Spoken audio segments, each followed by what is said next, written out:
تتخيل ملك حكم مصر 67 سنة وبنى أعظم المعابد وساب تماثيل عملاقة عمرها 3000 سنة، لكن الغريب إن موته نفسه كان لغز. رمسيس التاني أو زي ما العلماء بيسموه رمسيس الأعظم، ملك حكم مصر أكتر من 67 سنة وخلى اسمه محفور على كل حجر من الشمال للجنوب، لكن اللي قليل يعرفه إن نهايته كانت غريبة. بعد حكم طويل ومعارك ضخمة أشهرها معركة قادش، رمسيس وصل لسن الشيخوخة بس كان لسه قوي.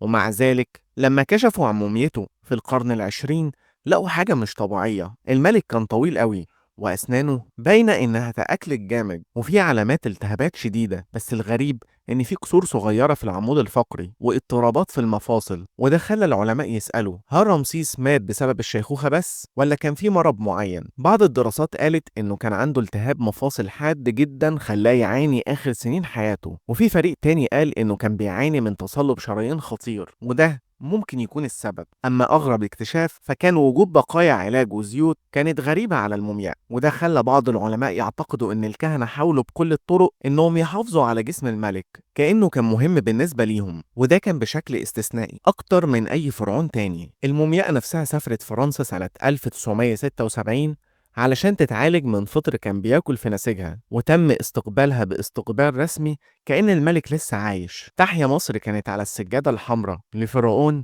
رجع يتعالج. لحد النهاردة سبب وفاة رمسيس الثاني مش معروف 100%، بس الحاجة الوحيدة المؤكدة إنه واحد من أكتر الناس اللي سابوا أثر ومازال اسمه بيتهتف لحد النهاردة.